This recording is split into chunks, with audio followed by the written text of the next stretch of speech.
That's what's wild is like it changes every year from year to year. Like last year, it went out the fastest ever in history. The guy was on world record pace almost through halfway, and then faded really hard. The guy that led, Cisse Lema.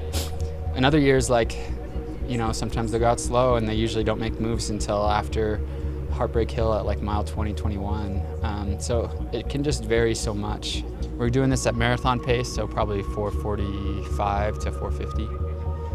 So it should actually feel really easy. Plenty of rest in between, 4 minutes rest-ish. Yeah, you should actually be, Okay. Position 1. All aboard!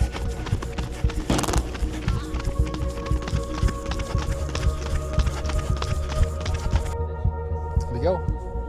Ready, go.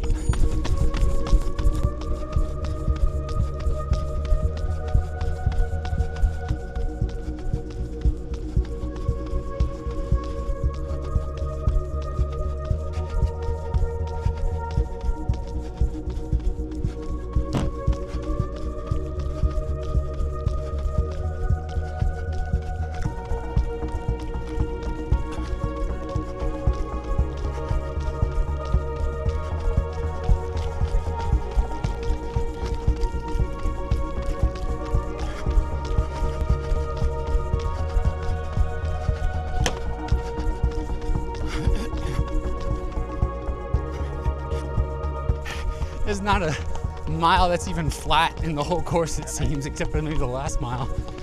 And there's no pacing at that point. All right. Last one, fast one, right? Yeah, exactly.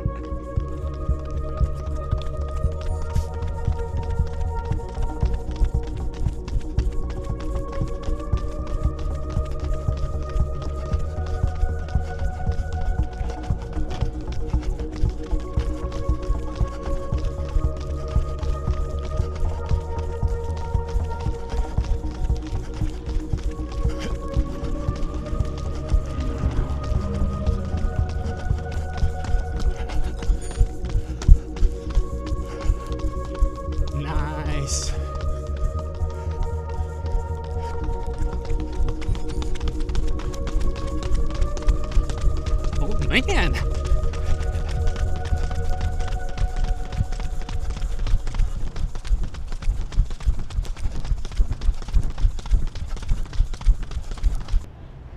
About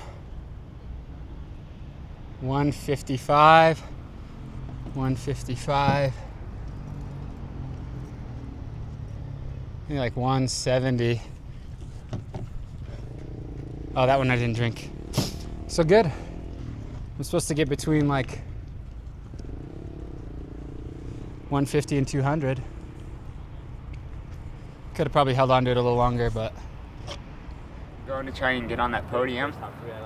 I think if I'm top 3, I'll be very, very happy, and if not, we'll see. You know, but you know, Clayton and I talked about this yesterday. But it seems like the people that eventually win these type of things, they always try and be top 3. I will say, like the last 2 nights, I've watched the 2024 and the 2023 Boston Marathons, and honestly, it's that coupled with the fact that Connor and I are ranked 16th and 17th, or 15th and 16th. Going into this, I was like, oh wow, like there's a little bit of a gut check, a little bit of reality check, like okay, this is gonna be really tough. And just watching those races as well, it's like the pack is aggressive and big, and there's some big dogs in there. So I don't want to say that I'm backing down, but it's like it was just a good reminder of how hard this is going to be and how Boston is truly one of the greatest races in the marathon every year.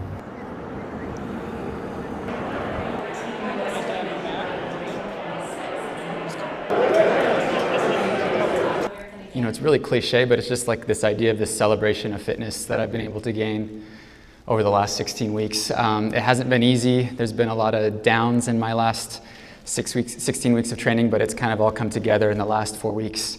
And I'm excited to get on that start line. You talk about how it's my debut, and I actually was supposed to run this race in 2022, and I got injured. I came out here in 2023 to watch the race. I came out here in 2024 to watch the race. And so to finally be here on the start line and to experience what is the magic of Boston, I'm excited to be part of it and to celebrate the fitness that I've been able to build, not only in 2024, but over the last 20 weeks. You know, top 10 is kind of expectations, even though I'm ranked, I think, 17th or 18th going in. But that's kind of what I'm trying to target. Yeah, so now 2 visits, 2 training trips, and a whole lot of visualization. Like I know the course hopefully as well as a debut marathoner could know it. Yeah. Ready? 1, 2,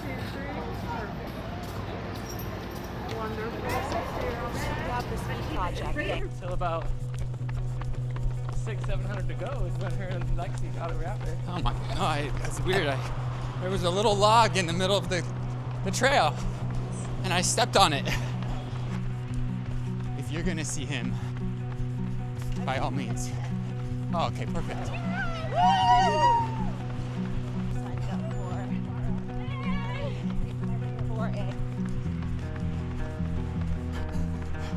Seems like he's enjoying it.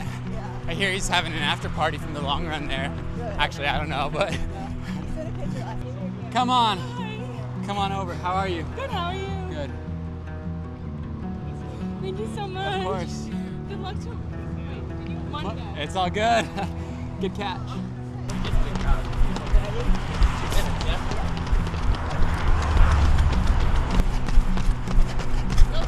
Yeah.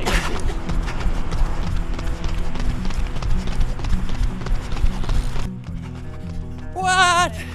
Hey, Courtney.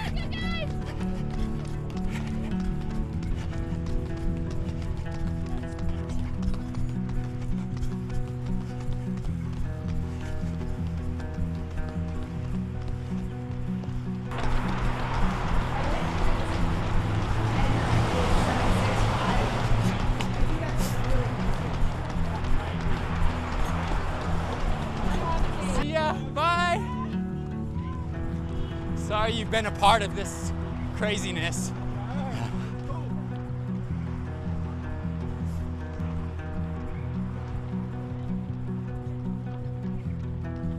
Hi. Hello, Hirota. Clayton. Amazing. Yes, I know. Nice to meet you. Nice to meet you. Yeah. Yeah. What a pleasure. Thank you. Thank you for your support and your Yeah, help. always, and always. Thank you very much. Yeah. This is something that I want to tell you, but nobody else knows. Hirota is going to run Boston. So I was one of the first people that knew that you were going to race. Thank you.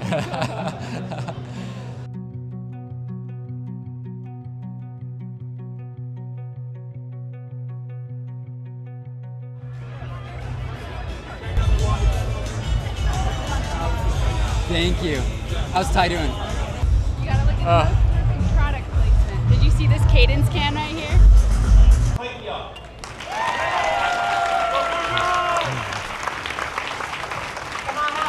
I can't believe you got rid of your sunglasses. That was so cool. I can't tell you how many times I get done with these big races and I'm like, oh yes, I get to take a break for a couple weeks, I get to take time off, and Connor's texting me saying, hey, when do we go and run in the morning? And I'm like, oh man, yeah, that's right, we're getting back into this. And you know, he comes out of the gun a million miles an hour when it comes to training as well.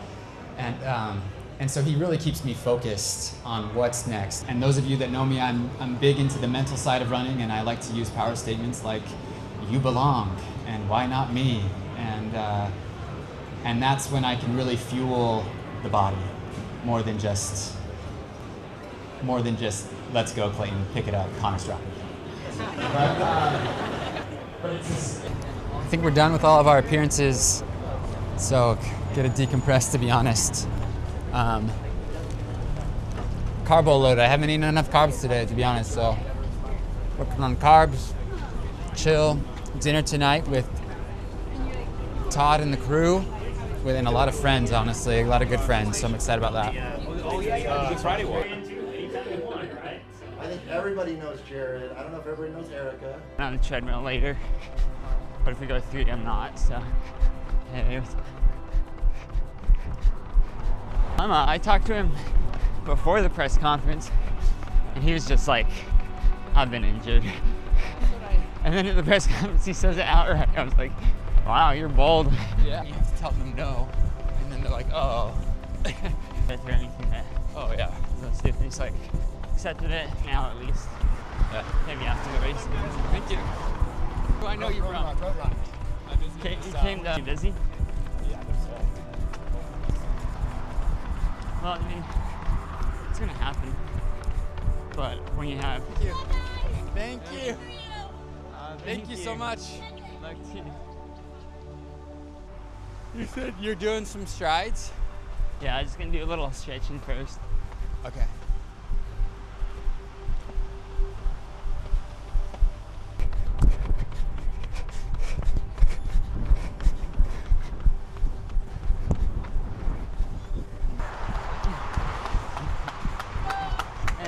Hey, Thanks for the cheers. Yeah, good luck. Go.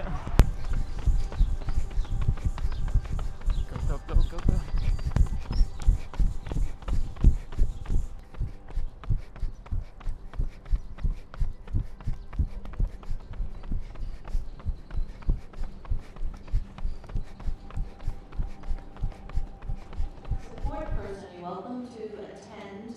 Very few problems over the years with regard to rules infractions. Stickers for each bottle, so you'll have to tell me what's on each table. So I use Cadence to hydrate like before and the days leading into a marathon, just to make sure all my electrolytes are checked out and good. And I use like, obviously their Fuel 40 bars to like make sure I'm carbo-loading really well going into the marathon. And then during the race I actually use like a carb mix, and it has about 80 grams of carbs per sachet. And so each of these bottles holds about 250 milliliters. I'll drink about 100 to 150 milliliters. And so I'm getting, I think if I do the math right, probably about 25 to 30 grams of carbs per bottle. I'm feeling good. It's been a good weekend. Feel really at peace, which hasn't happened for most marathons. There's just this sense of like, this is all just fun, which is easy for me to say because I don't have to run the 26 miles. But it's like there's not the same pressure to like maintain a contract or like prove yourself. It's just like continue to push the limit, I guess. The course, I mean, we're familiar with it, right? You probably can Yeah. recite each mile in your sleep, but you know, I was looking at just the basics. You know, big picture really is the first 9 miles, as you look at the elevation profile, are down or flat. Big picture, obviously the first 4 are more dramatic, so a little up and then a couple more down to 6 and then pretty much flat. We need to coast or control that first downhill, the first 6 miles. I want us to be in that mentality of kind of like when you're on a bicycle and you're pedaling and then you start going downhill and you'll pedal occasionally, but just really let the gravity be your friend on that. And just, we want to be controlled. It's like I'm always preaching, you want to be relaxed, almost comatose in that first little bit. And kind of put it in neutral. You put your car in neutral and it just floats down the hill. We want to be conserving over that first 6 miles. Still running fast, because you're probably going to have to run fast. Yeah. We've decided we're going to be a little bit more aggressive on this one. I think we had a little bit of regret after after Paris, that maybe we weren't as aggressive because we were trying to save. So I say, you know, we don't need to swing for the fences, but let's take a nice cut at the ball. Okay. You know, I think we've said all along, top 10 is great, or is kind of our expectation. Top 5 would be a really good day. Top 3 would just be, you know, a banner day. And I think that's, if we can have a very nice last 5-6 miles, then I think that's, you know, what will carry the day and will get us into the position, the final position, whether it be podium or a top 5 position that comes on. So we just keep it together through there. But, you know, you think about it for so long, and then at some point before or after dinner, you just go, okay, it's there, and then you don't need to worry about it until maybe the bus ride or maybe the last bit of the bus ride.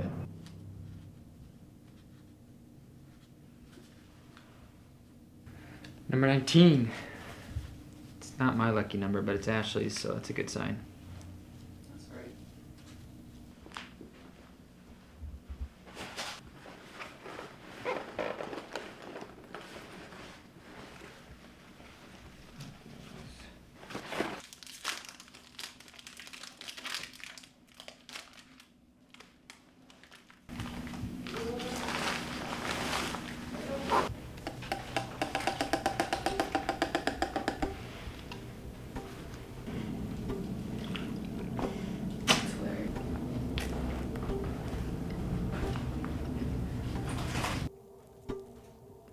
This is when you don't want to eat anymore.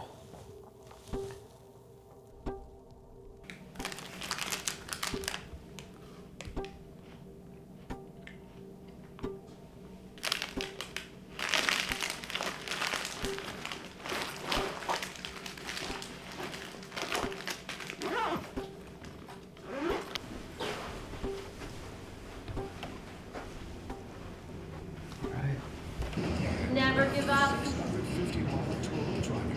Never stop. Get to this finish line so we can give you a hug and have fun out there. Enjoy the day.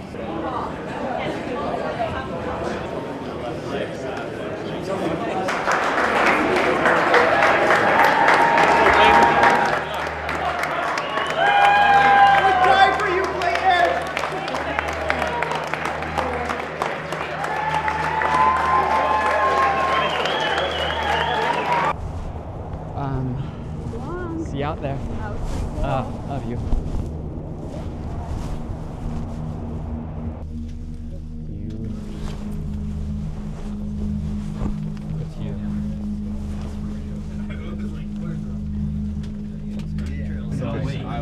The days leading up to the race are my least favorite. And the hours leading up to the race are my least favorite. The moment the race starts. Maybe 5K, and then I love it. I almost forgot my name.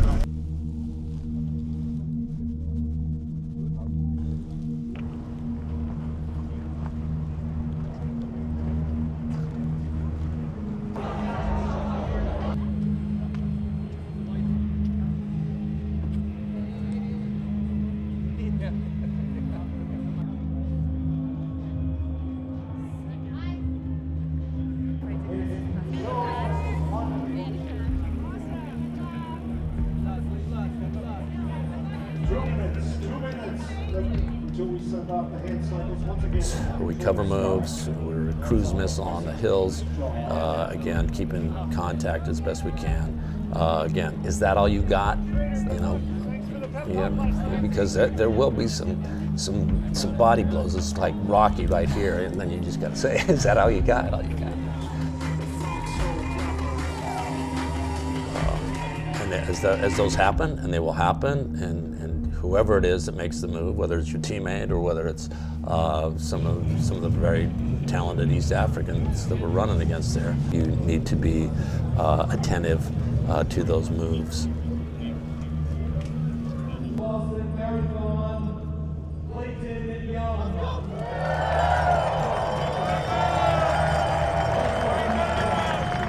back, Evans, and finally, from Ethiopia, Sisai Lima. 2:03:02 is the record for the course. And the fastest long-distance runners in the world make their way east to Boston, and Mark will be joining them. But that first 0 to 6 miles, especially going down the hill, you know, it can be fast, and it's okay to run fast, and sometimes you have to run fast, and maybe run 5+ seconds or 10 seconds plus faster than what we would be running on a neutral, flat course. But you do it as easily and conservatively as possible, and you're just coasting. You've got your car in neutral, and you're just kind of rolling downhill, and you're letting the leaders take you.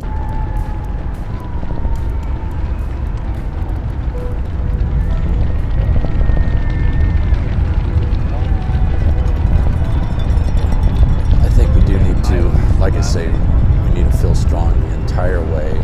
We need to get the half marathon in good shape, kind of unscathed, and then be able to do the race and just have the grit over the last half, which I think we can do. Yes, Clayton! Woo! I love you! I love you! I love you!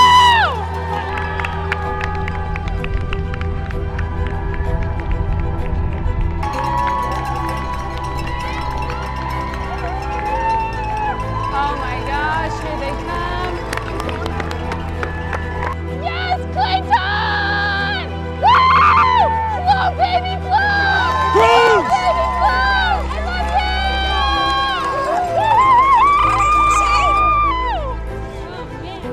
good position now. The real work's gonna start right here as I hit the hills. 1, 2, 3, 4, 5, 6, 7, 8. Come on, honey.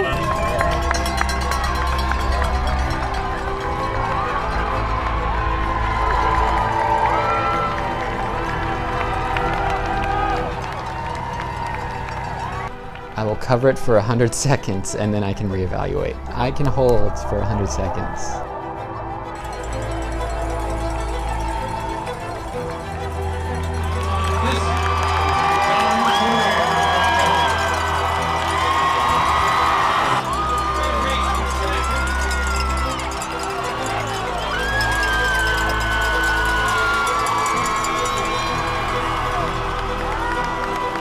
Battling down Boylston Street. Young just kind of lurking there, is going to try to time this. Both these men attended Brigham Young University. Good day for those group of runners from that collegiate program in the United States. Now Young coming to the inside, and this goes, hey, college allegiances aside, now Linkletter back into the lead. This is an incredible race out of both of these men. They're both going to run well under their previous personal best and on such a difficult course. Great day, great effort from Rory Linkletter, who led a lot of the beginning of this marathon, and Clayton Young, extremely great finish from him. He had a difficult build up to Boston, but look at him now, finishing in 7th. What a run out of those two. And as you said, Paul, 3 men from BYU, 4th, 6th, 7th. It's pretty good pedigree there.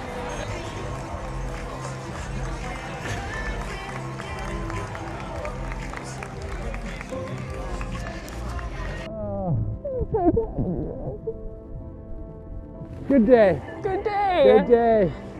Oh. Oh. You fought so hard. How's your body? My calf is so sore. We'll get here in a moment as an interview will take place that we don't want. You killed it. That was 4:37 your first mile. You know 207. 207 guy. You're a 207 guy. 207 guy. Yes! Awesome, man. Way to dig. Way to keep rolling. So good. Way to be controlled. You got gap, but things happened that last 4 or 5 miles. That was awesome. I didn't expect Rory to come back. No, he came back great. He fought really well. Left on Boylston, he said, "Let's tango." I said, "Okay." Madame-san, so good to see you. Becky, I'm emotional. she was second last year. She'd probably prefer something different this year. We'll see very soon what happens. Thank you. Congratulations on a great performance. What's the overall feeling right now? I'm honestly emotionally pretty drained right now. Just a lot of gratitude today.